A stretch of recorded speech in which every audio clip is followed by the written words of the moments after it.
Michael at the Vortex is with Church Militant, a Catholic program, but he's not against Protestants. He is against systemic evil that began in the 60s with the communist invasion, secret invasion of our country with 1,000 agents into the seminaries and into our federal government.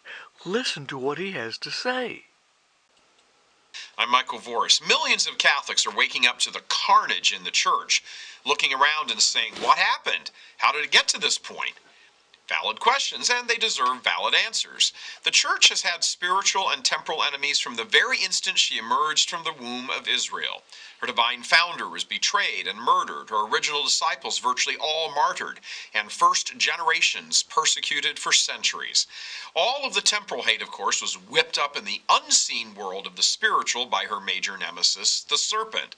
So, we first accept that any evil which befalls the bride of Christ is first engineered by the demon. At that point, he uses many various ways and launches multiple attacks, sometimes simultaneously, other times consecutively, but always attacking.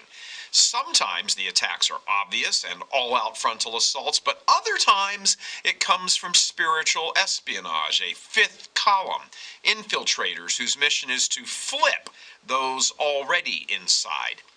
So they penetrate and poison, slowly at first releasing their infection, looking for victims they can latch on to and exploit, looking for a weakness, any weakness, spiritual, psychological, physical, whatever. The key that unlocks this specific plan is understanding that the point of attack shortly after communism walked onto the world stage was Catholic seminaries. It was here, in the seminaries, where the first real infiltrators got into the church, dropping, so to speak, behind enemy lines to begin a decades-long methodical process of corruption.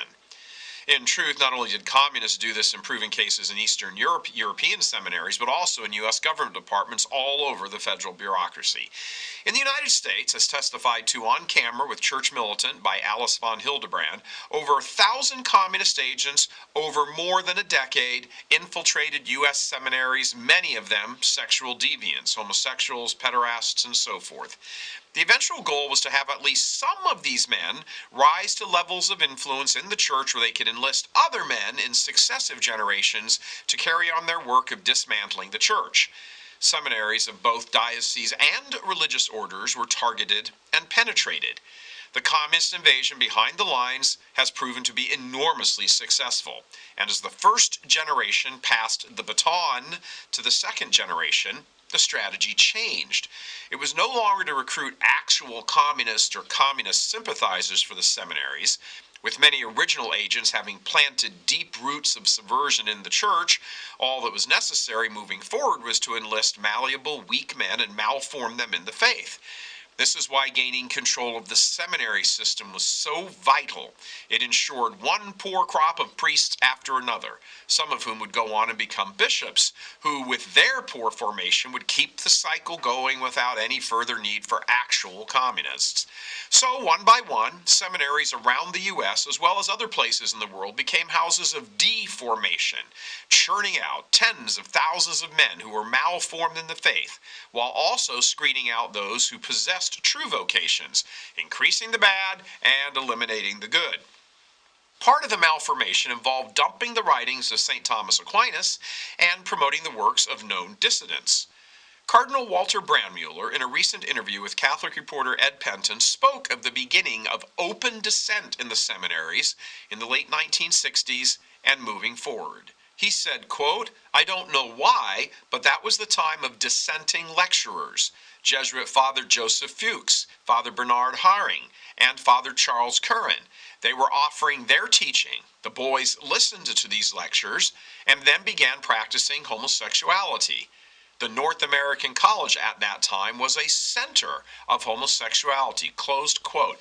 For His Eminence to openly peg the North American College, also known as the NAC, for homosexual behavior and dissent stretching as far back as the 1960s, that's quite the indictment.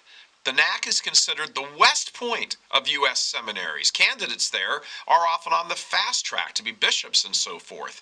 But the NAC was not alone. Huge numbers of seminaries were earning reputations for homosexual clubs.